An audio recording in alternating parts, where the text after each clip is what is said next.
Hello and welcome साथियों, मेरा नाम है दिलबीर सिंह खालसा और आज की क्लास में मैं आप सबका करता हूं स्वागत। साथियों, ये सीरीज़ आपके जेकेएसएसबी स्टॉक एक्सचेंज के लिए आप दोस्तों के साथ स्टार्ट की हुई है। क्रैश कोर्स का नाम इसको दिया हुआ है। इसमें आपके पास जो बेसिक मैथमेटिक्स और बेसिक रीजनिंग के टॉपिक दिया गया है, इन दोनों को मिलाकर आपके 40 मार्क्स बन रहे हैं। टारगेट रखा हुआ है 40 आउट ऑफ 40 का ये टारगेट रखा हुआ है आप दोस्तों के साथ। जो दोस्त हमारे साथ पहले से जुड़े हुए हैं उन दोस्तों को पता है सर किस तरह से हम चीज़ों को क्लियर करते हैं। जो साथी जूनियर स्टूडेंट से ही जुड़े हुए हैं उन दोस्तों ने सर मैक्सिमम दोस्तों ने आउट ऑफ 20 आउट ऑफ 20 उन्होंने स्कोर किया हुआ है। सिमिलरली सर सेम कंसेप्ट हमारा जो है, सेम फोकस हमारा जेकेएसएसबी स्टॉक एक्सचेंज के एग्जामिनेशन के लिए भी रहेगा। हम चाहेंगे कि इसमें 40 आउट ऑफ 40 इस पोर्शन में से आप दोस्त जो है स्कोर करें। तो इसलिए आप दोस्तों से गुजारिश करेंगे, जो नए साथी जुड़े हैं जिन्होंने अभी तक चैनल को सब्सक्राइब नहीं किया है, गुजारिश करें प्लीज़ चैनल को सब्सक्राइब कर दीजिए ताकि हर एक वीडियो की नोटिफिकेशन आप तक सबसे पहले पहुंच सके। इसकी एक आपके पास सेपरेट प्लेलिस्ट मिल जाएगी। हर एक वीडियो आपको इसी जो बेसिक मैथमेटिक्स और बेसिक रीजनिंग है जेकेएसएसबी स्टॉक एक्सचेंज के लिए आपको मिल जाएगी। चलिए इससे स्टार्ट कर रहे हैं। देखिए, आज की क्लास में बात करेंगे प्रॉफिट एंड लॉस के बारे में। चाहे आपके पास जो सिलेबस दिया गया है उसमें सीधे सीधे आपको प्रॉफिट एंड लॉस कहीं दिखाई नहीं दे रहा है, लेकिन जो आपके पास परसेंटेज का टॉपिक दिया गया है तो परसेंटेज पर आपके प्रॉफिट एंड लॉस पर क्वेश्चन आ सकते हैं, यकीन मानिए, क्योंकि बहुत सारे एग्जामिनेशन जेकेएसएसबी ने पहले भी दिए हुए हैं ऐसे, जिनमें आपके पास परसेंटेज का कंसेप्ट आपके एग्जामिनेशन में दिया गया था और on the basis of percentage profit and loss के क्वेश्चन भी पूछे जा सकते हैं।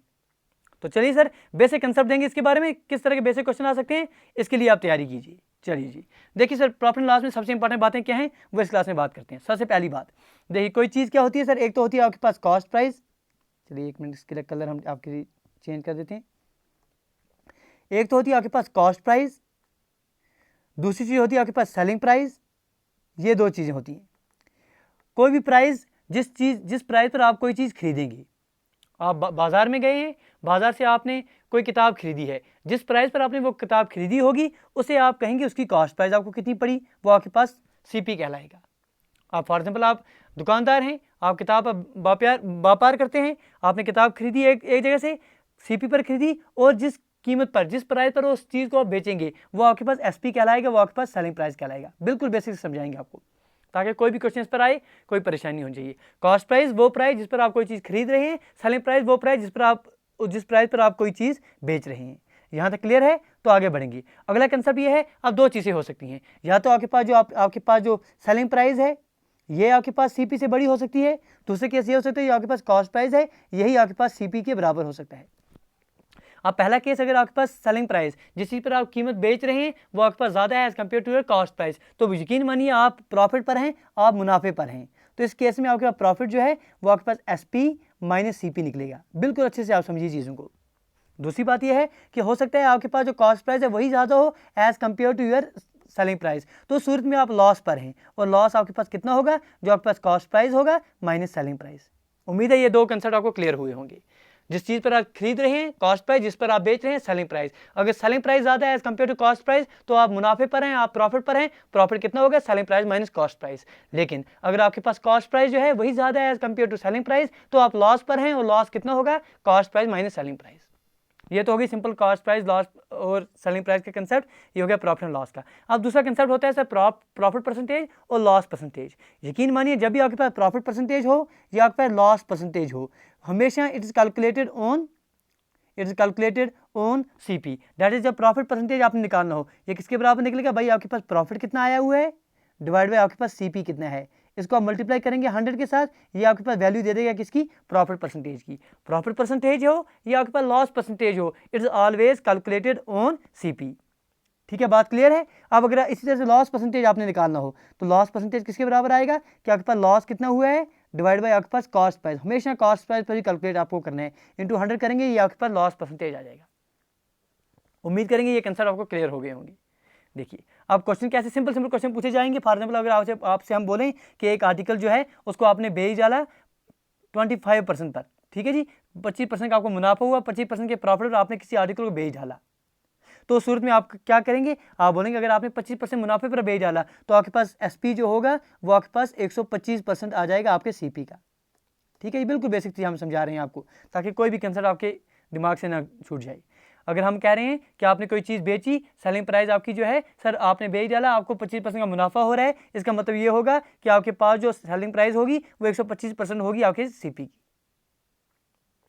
चलिए एक और कंसेप्ट हम आपको देते हैं इसी कंसेप्ट पर। अगर हम आपको कह रहे हैं कोई चीज़ आपने जो है 25% के प्रॉफिट पर बेच डाली, 25% के प्रॉफिट पर आप कोई चीज़ बेच रहे हैं, ये आपके पास प्रॉफिट का परसेंटेज फॉर एग्जाम्पल दिया जाए, तो इस सूरत में आप क्या करेंगे, देखिए इन चीज़ों में क्या करना है। 25% को आप फ्रैक्शन में चेंज करेंगे, वो क्या आ जाएगा सर 1/4। अच्छे से आप समझना, 25/100 1/4। जब आप फ्रैक्शन में चेंज कर देंगे, प्रॉफिट परसेंटेज हो या लॉस परसेंटेज हो, जो डिनोमिनेटर होगा ये आपके पास हमेशा CP कहलाएगा। जो आपके पास न्यूमरेटर है, अगर प्रॉफिट परसेंटेज हो तो प्रॉफिट होगा। इन दोनों को जब आप ऐड करेंगे, यहाँ पर आपके पास CP कितने का 4 का, प्रॉफिट आपको 1 का हो रहा है, तो SP आपके पास इस सूरत में 5 यूनिट्स आ जाएगा। ठीक है, ये चीज़ समझिए, ये अच्छे से आप समझिए, ये कंसेप्ट अच्छा है।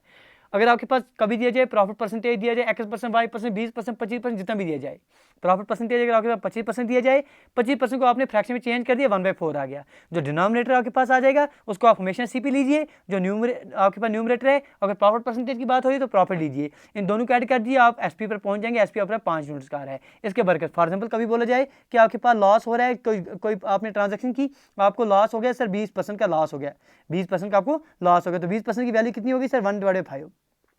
इस सूरत में आपके पास डिनोमिनेटर जो है वो CP कहलाएगा, न्यूमरेटर जो है वो आपका लॉस कहलाएगा। इन दोनों का डिफरेंस जो है, दैट इज SP आपके पास कितना आ जाएगा। आपने कोई चीज़ 5 यूनिट्स में खरीदी, 1 रुपये का आपको लॉस हो गया, तो आपने बेची कितनी 5 - 1 दैट इज 4 यूनिट्स का। ठीक है, उम्मीद करेंगे ये चीज़ आप समझ रहे हैं, कोरिलेट कर रहे हैं, क्योंकि अगर आप इस तरह से फ्रैक्शन में चेंज करेंगे तो क्वेश्चन और जल्दी आप जो है सॉल्व कर पाएंगे। फॉर एग्जाम्पल हम आपसे बोलें कि कोई पर्सन है सर, उसने कोई चीज़ खरीदी 50 रुपये में, उसने कोई चीज़ खरीदी। फॉर एग्जाम्पल हम कह रहे हैं आपको कोई चीज़ उसने खरीदी, पेन खरीदी, बास्केट खरीदा, 50 रुपये उसकी जो CP है वो 50 रुपीज़ है। अब वो इसी चीज़ को जो है वो बेच रहा है आपके पास 75 रुपीज़ में। हम आपसे पूछें कि आप हमें बताइए अगर प्रॉफिट हो रहा है तो प्रॉफिट परसेंटेज कितनी है, लॉस हो रहा है तो लॉस परसेंटेज कितनी है। आप सीधे देखेंगे इन दोनों में सर SP ज़्यादा है, कितना ज़्यादा है इससे 25 ज़्यादा है, तो 25 ज़्यादा है किससे, 50 इंटू आप 100 करेंगे, ये आपके पास आंसर आ जाएगा कितने परसेंटेज का प्रॉफिट इसको। 25 1 ज़र 25, 2 ज़र 2 1 ज़र 2, 50 ज़र, मतलब 50% का आपके पास मुनाफा हो रहा है, प्रॉफिट हो रहा है। ठीक है जी, बात समझ में आ गई अच्छे से। उम्मीद करेंगे ये कंसेप्ट आप सीख रहे होंगे। अगर सीख रहे हैं दोस्तों तो साथ साथ लाइक शेयर और सब्सक्राइब करते रहिए, क्योंकि ये बेसिक कंसेप्ट है। ये चीज़ें आपको समझ आ गई तो फिर कोई भी परेशानी नहीं होगी क्वेश्चन में। क्वेश्चन कैसे आ सकते हैं, फॉर एग्जाम्पल हम आपसे कहें कि आपने कोई दुकान पर गए, आपने कोई चीज़ 150 रुपये में खरीदी। फॉर एग्जाम्पल आपके पास प्रॉफिट जो आपके पास जो CP है, CP किसी चीज़ की आपके पास 150 रुपीज़ आ गई, 2 मिनट के लिए मान लेते हैं। ठीक है जी, आपने इसको जब बेचा तो आपको प्रॉफिट हो रहा है, कितने का प्रॉफिट हो गया सर आपके पास, प्रॉफिट परसेंटेज आपके पास दी गई है 8% का आपके पास मुनाफा हो गया। आपसे पूछा जाए आप हमें बताइए सर SP कितना है इस चीज़ को। आप देखिए ऐसे क्वेश्चन में आप क्या करेंगे, जब आपके पास प्रॉफिट परसेंटेज दिया जाए तो परसेंटेज को आप फ्रैक्शन में चेंज करिए 8, क्योंकि 4% आपके पास किसके, अगर आप 8% देखेंगे तो ये किसके बराबर आ जाएगा, 8/100 हो जाएगा, 4 2 ज़र 8, 4 25 ज़र, मतलब 2/25 आपके पास फ्रैक्शन में आ जाएगा ये। ठीक है, अभी हमने आपको बोला कि ये डिनोमिनेटर क्या कहलाएगा, ये CP कहलाएगा, न्यूमरेटर आपके पास प्रॉफिट कहलाएगा, और इन दोनों को ऐड करके आपके पास SP कितना आ जाएगा सर 25 और 2 27 यूनिट्स। आप देखिए गिवन कंडीशन में आपके पास क्या दिया गया है, CP जो है आपके पास उधर से ही दिया जाता है इस क्वेश्चन में 150 रुपया, मतलब 25 जो यहाँ पर आ रहा है डिनोमिनेटर में, 25 यूनिट जो आपके पास नीचे आ रहा है, ये 25 यूनिट्स की वैल्यू कितनी आ जाएगी सर, 25 यूनिट आपके पास 150 रुपीज़ के बराबर है। 1 यूनिट किसके बराबर आ जाएगा, अगर हम 1 यूनिट आपसे पूछें तो 1 यूनिट किसके बराबर आ जाएगा सर, 6 यूनिट्स के बराबर, 6 रुपीज़ के बराबर, एक आपके पास 6 के बराबर आ जाएगा। निकालना क्या आपने, SP निकालना है। SP किसके बराबर है, SP is 27, SP is 27 units, तो 27 यूनिट्स की वैल्यू कितनी आ जाएगी, 27 इंटू आप 6 करेंगे, 6 7 ज़र 42, 6 2 ज़र 12, 13 14 15 16, 162 रुपीज़ जो है इसका आपके पास आंसर आ जाएगा SP।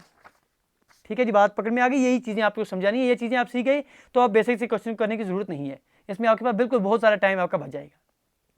तो कंसेप्ट इसमें प्रॉफिट एंड लॉस में सिर्फ इतना ही चीज़ आपने याद रखनी है कि आपने देखना है कि SP क्या है, CP क्या है। जब ये चीज़ आपको पता चल गई, अगर SP ज़्यादा है तो प्रॉफिट है, CP ज़्यादा है तो लॉस है। अब प्रॉफिट परसेंट कितना है, लॉस परसेंटेज कितना है, it's always calculated on CP। हमेशा आपके पास याद रखना है आपने कि प्रॉफिट परसेंटेज हो या लॉस परसेंटेज हो, जब भी आप कैलकुलेट करेंगे आपको कैलकुलेट करना पड़ेगा आपके CP पर। ठीक है जी, चलिए क्वेश्चन किस तरह से आ सकते हैं और तरीके क्या हैं क्वेश्चन पूछने के, एग्जामिनर किस तरह से पूछ सकता है। एग्जामिनर आपसे बोल सकता है कि आपके पास कोई ट्रांजैक्शन आपने की, उसमें आपके पास जो CP है और जो आपके पास SP है, CP इज टू SP, इसका रेशियो आपके पास फॉर एग्जाम्पल दिया जाए 25:26, इस तरह क्वेश्चन आपके पास दिए जाए। पूछा जाए प्रॉफिट परसेंटेज इसमें कितना है, ये हमें बताइए।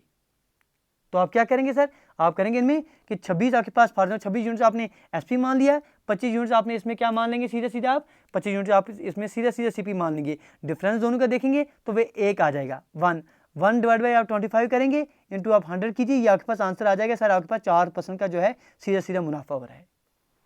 ठीक है जी, तो बेसिक कंसेप्ट आपके पूछे जाएंगे अगर आपके एग्जामिनेशन में ऐसे क्वेश्चन आते हैं। चलिए आगे बढ़ते हैं। चलिए जी, एक और कंसेप्ट जिस पर आपके पास क्वेश्चन बन सकते हैं एग्जामिनेशन में, वो है आपके पास डिस्काउंट का कंसेप्ट। क्या है डिस्काउंट? देखिए डिस्काउंट में क्या चीज़ आपने याद रखनी है। डिस्काउंट में भी दो चीज़ों को आपको ख्याल रखना है। एक होती है सर किसी चीज़ की market price, market price for example आप दुकान पर कोई चीज़ खरीदने गए हैं, किताब कोई खरीदने गए हैं, वहाँ पर किताब के नीचे लिखा होता है MRP, आपके पास मार्केट प्राइस लिखी होती है, जो वहाँ पर प्रिंट जो प्राइस लिखी होती है। दूसरी होती है सर दुकानदार आपको किस चीज़ पर किस कीमत पर बेच रहा है, वो आपके पास सेलिंग प्राइस। समझिए दो चीज़ें, एक तो आपके पास मार्केट प्राइस है, दूसरी आपके पास सेलिंग प्राइस है। फॉर एग्जाम्पल आप दुकानदार हैं, आप किताब का व्यापार कर रहे हैं, किताब इस तरह से आपके पास किताब है, इस किताब पर जो MRP लिखा होगी ये आपके पास मार्केट प्राइस हो गई। अब इस किताब पर आप कितने पर बेच रहे हैं, एक्चुअली MRP क्या है वो छोड़िए, आप बेच किस पर रहे हैं वो आपके पास सेलिंग प्राइस हो गई। जो इन दोनों का डिफरेंस आ जाएगा वो आपका डिस्काउंट कहलाता है। कभी कभी होता है ना सर, आप दुकान पर जाते हैं तो आपको डिस्काउंट देते हैं कुछ % का, तो डिस्काउंट किसके बराबर आता है? सिंपल डिस्काउंट अगर आपसे पूछा जाए कि डिस्काउंट किसके बराबर है, discount is nothing but the difference of आपका मार्केट प्राइस कितनी है किसी चीज़ की minus selling price. For example आप दुकान पर गए हैं, दुकान पर अगर आप जाएंगे वहाँ पर किसी किताब की कीमत जो है अगर 100 रुपीज़ लिखी गई है उसकी किताब पर, लेकिन जो सेलिंग प्राइस है उसकी जिस कीमत पर वो बेच रहे हैं वो 90 रुपीज़ में बेच रहे हैं, मतलब आपके पास जो डिस्काउंट आपको मिला है वो 10 रुपये का डिस्काउंट मिल गया है आपको। ठीक है, डिस्काउंट समझ आ गया। डिस्काउंट किसके बराबर? डिस्काउंट के लिए दो चीज़ें, एक तो मार्केट प्राइस, दूसरी आपके पास selling price. Market price minus selling price will give you value of discount. तो अब डिस्काउंट जिस तरह से हमने प्रॉफिट एंड लॉस परसेंटेज की बात की, इस तरह से अगर आपको डिस्काउंट परसेंटेज बात निकालनी होगी तो is always calculated on market price. तो आप मार्केट प्राइस पर इसको निकालते हैं। कहने का मतलब ये है कि अगर आपको डिस्काउंट का परसेंटेज निकालना होगा, डिस्काउंट परसेंटेज निकालना होगा, वो किसके बराबर होगा भाई? आपको डिस्काउंट कितना मिला है, डिस्काउंट कितना मिला है डिवाइड बाय आपके पास इस चीज़ की मार्केट प्राइस कितनी है, इंटू आप 100 करेंगे, ये आपके पास आंसर दे देगा डिस्काउंट परसेंटेज का।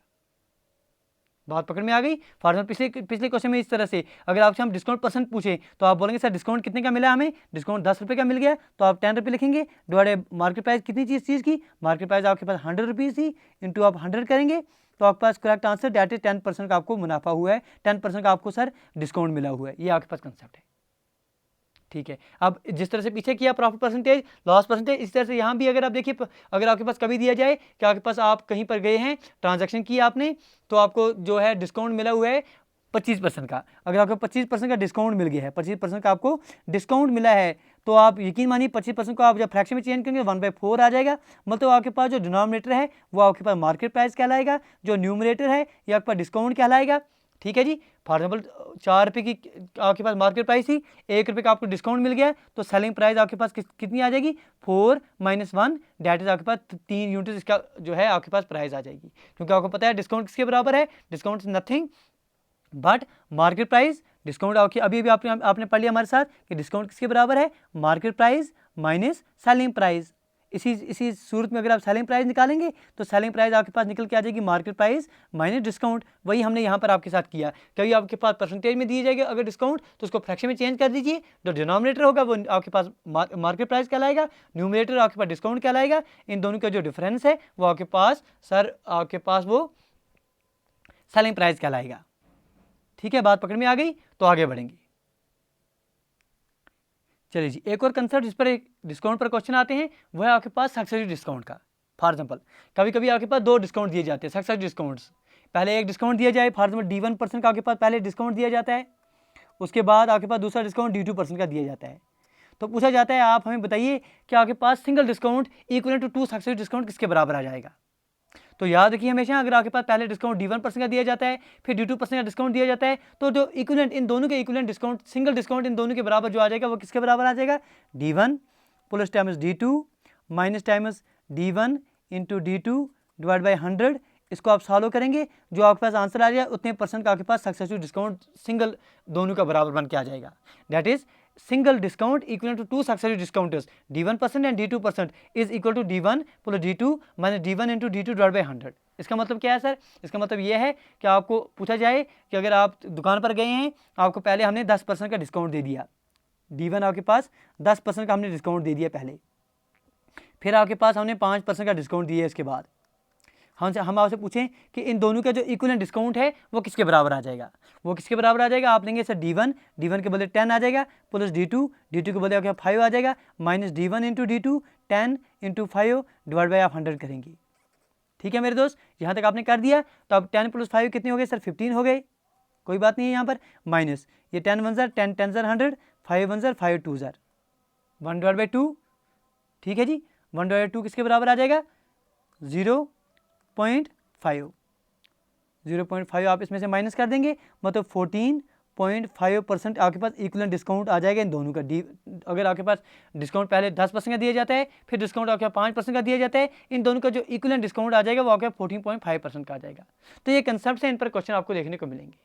चलिए सर, इस क्लास में हमने कंसेप्ट सीखे। अगली क्लास जो कल आपके पास होगी उसमें हम आपके पास क्वेश्चन करेंगे, अच्छे क्वेश्चन करेंगे प्रॉफिट एंड लॉस पर और डिस्काउंट पर, ताकि आपके कंसेप्ट क्लियर हो जाएं। परसेंटेज पर अगर इन पर क्वेश्चन आ जाते हैं तो आप बिल्कुल हैंग ना हो जाएं। उम्मीद करेंगे आज की क्लास में आपने कंसेप्ट जो है रिवाइज किए होंगे, अच्छे से सीखे होंगे। गुजारिश करेंगे अगर आज की क्लास में आपने कुछ सीखा तो प्लीज़ लाइक शेयर सब्सक्राइब करें। वीडियो देखने के लिए आपका बहुत बहुत धन्यवाद। Thank you, thanks a lot for watching.